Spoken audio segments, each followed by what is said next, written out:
Good morning guys! Welcome back to my vlog at Manay Mirna 5.5. Kumusta na po kayong lahat? It's another day, another vlog. So this is my vlog for today. Before ako mag-start, kaya ganitong outfit ko kasi mag-exercise ako. Pero before ko gawin yan, I just want to tell you that yung mga reason ko sa pag-exercise hindi para ako pumayat, kundi para maging healthy po ako. Para sa family ko, lalo na at excited ako sa padating kong fourth apo na si Bibi Colleen. I love you, Bibi Colleen. Thank you, Mommy Rose. So ngayon, hindi ibig sabihin na palagi ako mag-exercise. Hindi yun para pumayat tayo. Yung bang para healthy din tayo. At the same time, may ano yan, may chance na papayat ka. Pero sa tulad kong medyo senior citizen na, parang hindi yung madali ang pagpayat. Lalo na, at i-reveal ko sa inyo kung bakit masyado akong nag-exercise pero hindi man ako pumapayat. Kasi like ngayon, before ako mag-exercise, nakita ko ito doon sa fridge. Binili ito sa akin ng anak kong si Malen, Mami Mals, na yung buko pie at saka egg pie. So, kumain muna ako ng tig-isa. Imagine, yan yan kalaki ang egg pie at slice. So, kumain ako tig-isa niyan. Tapos, yun, exercise na ako. And then, after ko itong kainin, yung dati, ang mga pagkain kasi ito dati, pinapangarap ko lang, nakikita ko lang sa Facebook. Nandoon ako sa Florida, tapos sabi ng anak ko na mama, you want to eat the one that you're craving back? Tigo, oo naman, kahit ayaw kasi niya akong pakainin ng masyadong matatamis, pero sabi niya isang beses lang naman yan kasi nagkikrave ka talaga noon pa. So ayan, kumain ako, sabi ko I'm good now. Tapos nag-open ako ng Facebook ko, nakita ko may post doon na may nagaano ng picking ba. Shout out to Ma'am Carmela kasi doon ko nakita sa ano niya. Ito may picking. So nag-order ako, nagpabili ako at ipinaano ko sa hobby ni Miles doon sa ano na ibili ako ng picking doon. Kasi matagal-tagal na rin, parang ilang decade na hindi ako nito nakakain. Siguro mga 20 decades na. So ayan, 2 decades I mean, nagpabili ako ng picking. So ayan, pagkatapos kong kumain ng slices, 10 kasing ipinabili ko. 10. Hindi ko naman yung kainin agad-agad. Pero syempre, bago ako mag-exercise, of course, kakain muna ako ng picking. So, ito ang mga reason na bakit hindi ako masyadong pumapayat kahit nag-exercise ako. Kasi sa marami ba namang pagkain pagkatapos mag-exercise dito sa Pilipinas na kinakain ko talaga, kasi pag bumalik ako, hindi naman ako ito makakakain, di ba? Sarap. Daming ano. Sa ano pala ito, sa bali pala yung nagtitinda nito, yung pamangkin ni Leo, anak ng pinsan niya na taga Mahagnaw, sina Dundon, anak ni Padyon. So kanya ako nito bumibili. Ang sarap guys. Pero hindi ko alam na mayroon pala sila nito. Nandoon ako last night, birthday niya anak. Wala talaga akong alam. Nakita ko lang ito kay Madam Carmela, tapos tanong ako kung saan pwedeng makabili. Ito. Kumain muna tayo ulit Samahan niyo akong kumain bago mag-exercise. Tapos, ito, kumain ako ng buko pie, egg pie, Peking. Siguro mga more than 5 calories yan. And then, mag-exercise ako. More than 5 calories intake yan. So, mag-exercise ako dahil 15 minutes lang yung ginano kong exercise kasi yung paa ko may hindi pwedeng magtagal sa katatayo. May problema ko dyan. So, pag mga 15 minutes lang, tumitigil na ako. Pero, kung nakikita nyo yung mga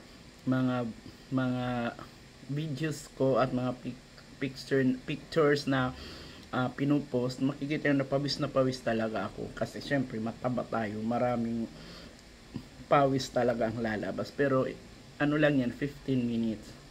So, pagkatapos nito, mag-exercise ako ng 15 minutes.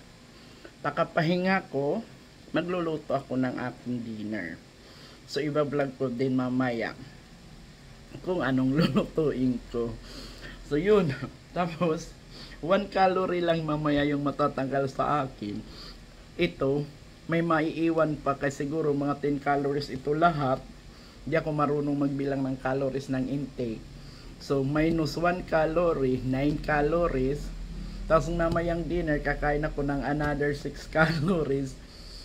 At least, may 1 calorie na tanggal, di ba? Bukas na naman. Ang sarap. Maano siya, malutong. Ano pa kaya kung kanina ko pa ito kinain? Pagdating, ano pa kasi ako? Medyo marami pa akong ginawa. Ngayon, malutong pa rin. Sarap ng latte. Buti na lang, makita ko ito sa sa post ni Ma'am Carmela. Crevilio. Thank you, madam, sa post mo. Pagkatapos kong kumain nito, mag-exercise na ako.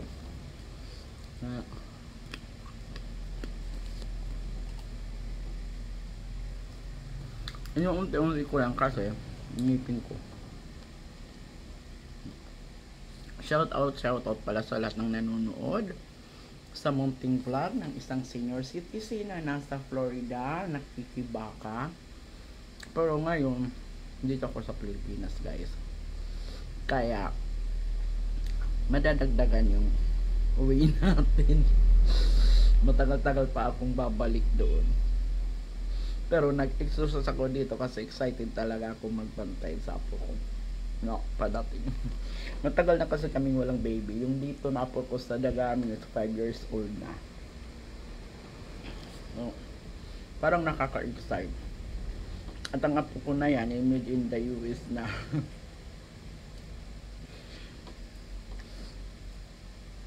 Pero masarap yung laktik.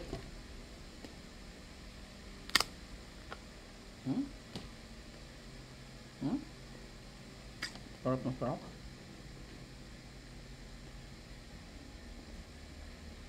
Yung type pala na kinain ko sa yan, dyan sa may Kaibaan Diversion ba yun, Maharlika, doon kami dumaang kagabi. Parang maliit lang siya na stall. Kalimutan ko lang yung basta doon yun sa may Kaibaan. Apay, Lady. Ang sarap siya. Yung buko pay, hindi tipid yung buko. Ang daming buko po, tingnan ko sa inyo. Wala naman ako masyadong ngayon. Ito lang talaga yung ko.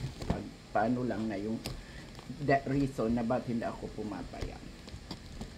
Ayan. Ito yung niya. Hindi yan tipid. Ang daming buko. Sarap na masarap. Yan ako, kakain na naman ako. Ayan, buko na buko. Oh my God. Tapos, yung egg pie nila,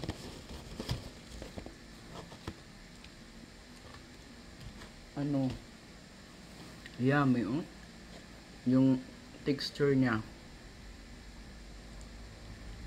Yan, Okay? Masarap ba? Ako. Masarap talaga.